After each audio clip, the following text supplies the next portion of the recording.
Hola, ¿qué tal, querido amigo? Otra vez nos encontramos para seguir juntos hablando de lo que es el cristianismo.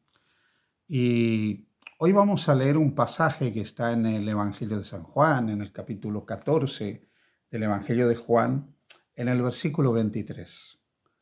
Respondiendo Jesús les dijo, el que me ama, mi palabra guardará, y mi Padre le amará, y vendremos a él y haremos morada con él.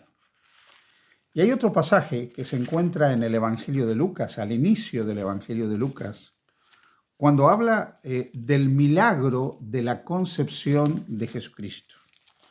En el capítulo 1 del Evangelio, nosotros encontramos el momento en que un ángel, el ángel Gabriel, se comunica con una joven, una aldeana de la ciudad de Nazaret, que estaba desposada, pero no convivía todavía con su esposo, siguiendo la costumbre de la época. Se había hecho el contrato matrimonial, legalmente estaban casados, pero durante un año no convivían, hasta el momento de la concreción del matrimonio, que era en la fiesta de bodas. Y hay, en el capítulo 1 de Lucas, a partir del versículo 26, una declaración que dice, al sexto mes el ángel Gabriel fue enviado por Dios a una ciudad de Galilea llamada Nazaret, a una virgen, desposada con un varón que se llamaba José de la casa de David, y el nombre de la virgen era María. Y entrando el ángel donde ella estaba, dijo, salve muy favorecida, el Señor es contigo, bendita tú entre las mujeres. Mas ella, cuando le vio, se turbó por sus palabras y pensaba qué salutación sería esta. Entonces el ángel le dijo, María, no temas, porque has hallado gracia delante de Dios, y ahora concebirás en tu vientre y darás a luz un hijo y llamarás su nombre Jesús. Este será grande y será llamado Hijo del Altísimo, y el Señor Dios le dará el trono de David, su padre, y reinará sobre la casa de Jacob, y su reino no tendrá fin. Entonces María dijo al ángel, ¿cómo será esto? Pues no conozco varón. Respondiendo el ángel le dijo, el Espíritu Santo vendrá sobre ti, el poder del Altísimo te cubrirá con su sombra, por lo tanto, el santo ser que nacerá de ti será llamado Hijo de Dios. Y luego añade, porque nada es imposible para Dios. Y la respuesta de María es, entonces María dijo, he aquí la sierva del Señor, hágase conmigo conforme a tu palabra. Otra característica del cristianismo. El cristianismo es una religión que dice que su fundador, en este caso Jesús, nació de una manera y fue concebido de una manera sobrenatural. Nos dice que el Padre de Jesús es el mismo Dios. Por eso es que Gabriel le dice a María, el poder del Altísimo vendrá sobre ti, te cubrirá con su sombra, y el santo ser, Jesús, que nacerá de ti, será llamado Hijo de Dios. Así que otra de las características del cristianismo es que asevera, es que afirma que Jesús es Hijo de Dios. Es uno con el Padre, porque comparte la misma naturaleza que el Padre, es su Hijo. Y es Hijo de Dios en su humanidad. Por lo tanto, cuando María concibe, concibe al Hijo de Dios. Cuando da a luz al Hijo de Dios. Así que la concepción de Jesús es un milagro, el nacimiento de Jesús es un milagro. La persona humana de Jesús es un milagro. Por lo tanto, otra característica del cristianismo es que Jesús, que es el fundador del cristianismo, que es el fundador de todo lo que tiene que ver con el cristianismo, el que le da sentido al cristianismo, el que da el mensaje y hace una obra que es lo que va a dar fundación al cristianismo, es Hijo de Dios.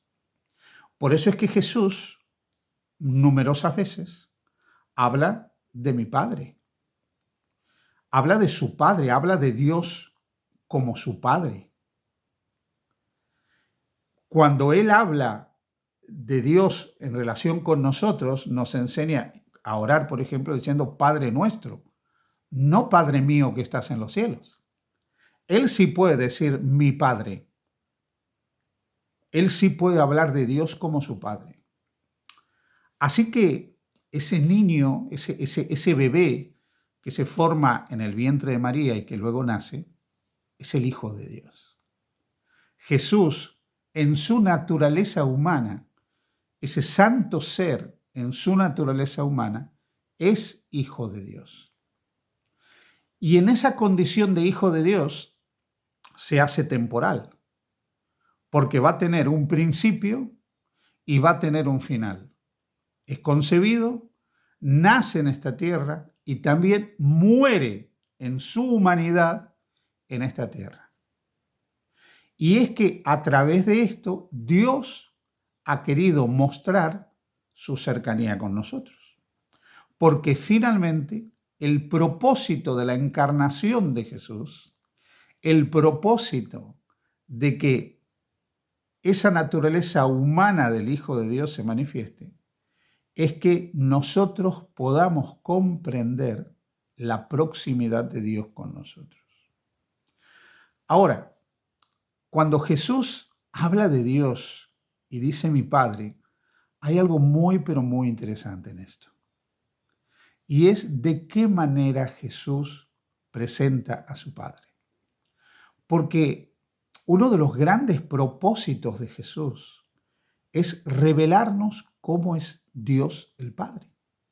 Es que nosotros podamos conocer cómo es Dios el Padre.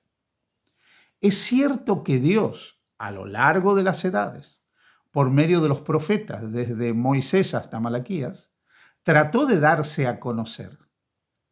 Lo intentó y se reveló a los profetas.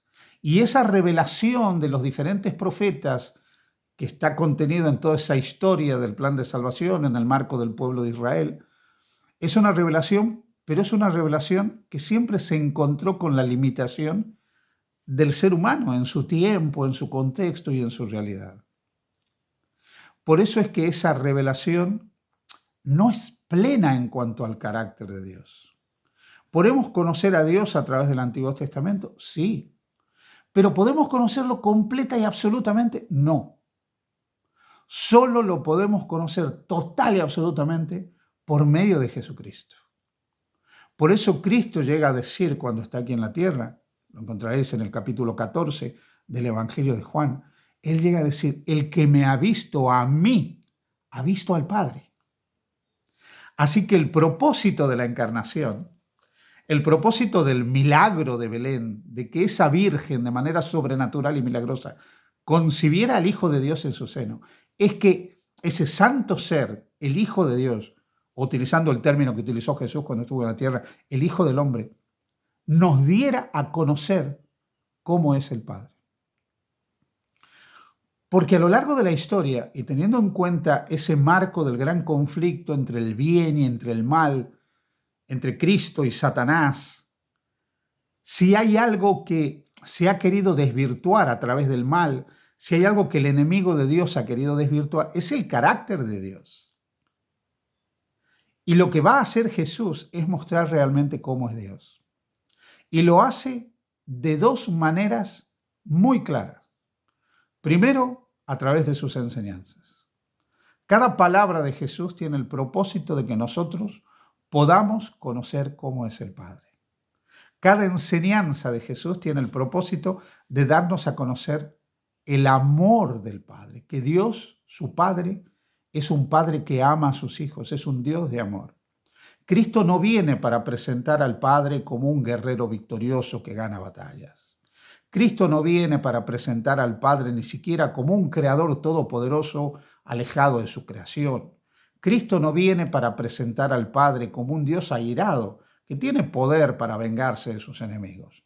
Cristo viene a presentar a Dios el Padre como un Padre cercano a cada una de sus criaturas, cercano a sus hijos. Las enseñanzas de Jesús lo presentan así.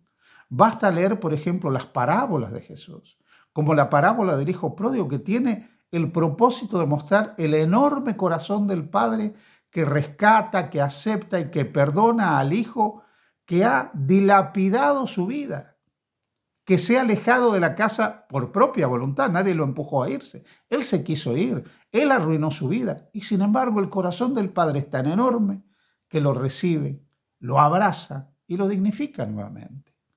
Cristo vino para mostrarnos la grandeza del amor de Dios. Juan, cuando evoca ese mensaje de Jesús, exclama, capítulo 3, versículo 16, de tal manera amó Dios al mundo. Fíjate, llega a comprender esa revelación del carácter del Padre. Oh, de tal manera amó Dios al mundo. O cuando escribe su primera epístola, capítulo 3 también de Juan, primera de Juan.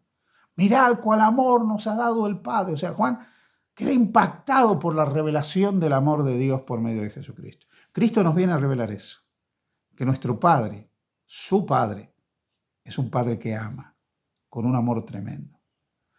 Cristo lo revela a través de sus palabras, a través de sus enseñanzas, pero lo revela a través de sus actos.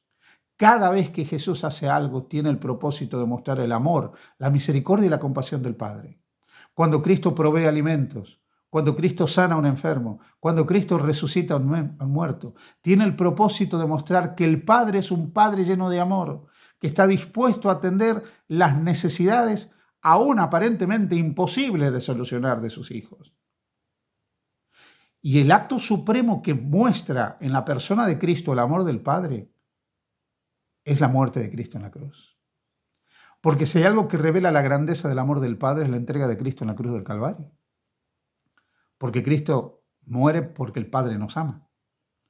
Y Cristo va a la cruz por amor. Porque Cristo viene a mostrarnos el gran amor que Dios nos tiene.